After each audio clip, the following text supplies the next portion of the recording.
question we have here today is, this person writes, how does one attain liberation of their soul?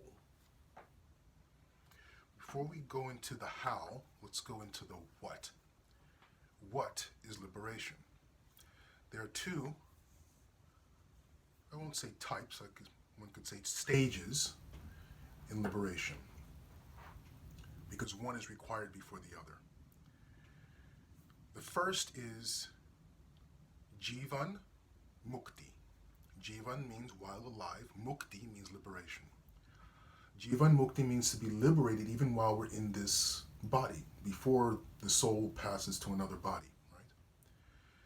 This liberation is a liberation from, or freedom from, which is what Mukti means, freedom from the Arisha Dvargas. Arisha Dvargas are the 6 enemies. That's literally what Arisha Dvarga means. You may have heard of them: Kam, Krodha, Lobha, Moha, Mada, and Matsarya. Don't worry about the Sanskrit. Kam, intense desire; Krodh, anger; Lobha, greed; Kam, Krodha, Lobha, Moha, illusion; Mada, arrogance; Matsarya, envy. So these 6 enemies of the living entity are what keep us bound in this material consciousness, material conditioning, and this material world. So Jivan Mukti is to become liberated, to become free from the Arisha Dvargas. When we become free of the Arisha Dvargas, we no longer, it leads to the elimination of karma, and we are no longer bound by the influences of those Arisha Dvargas. The second Mukti, or liberation, is Videha Mukti. Videha means the body, the physical body. Mukti means freedom from.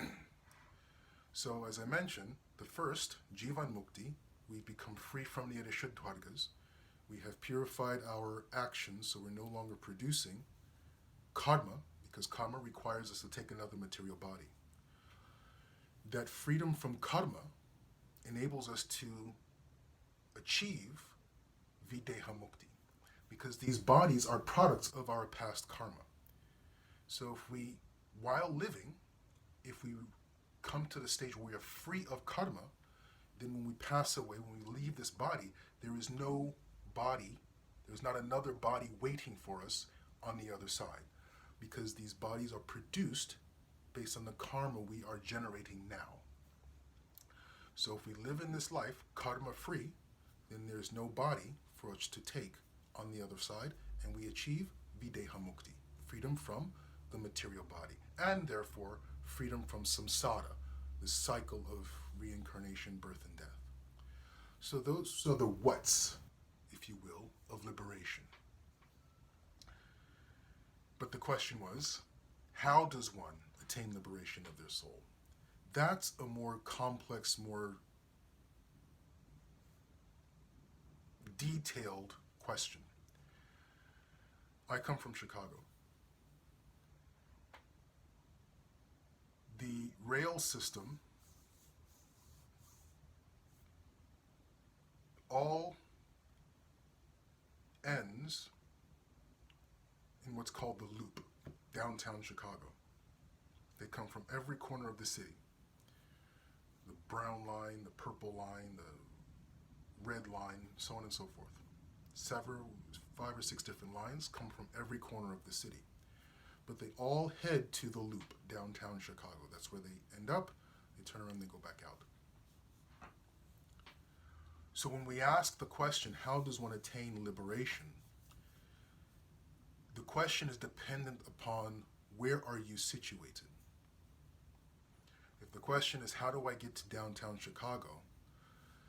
That doesn't really doesn't help anyone, because we need to know where are you situated in Chicago, then we can tell you on what train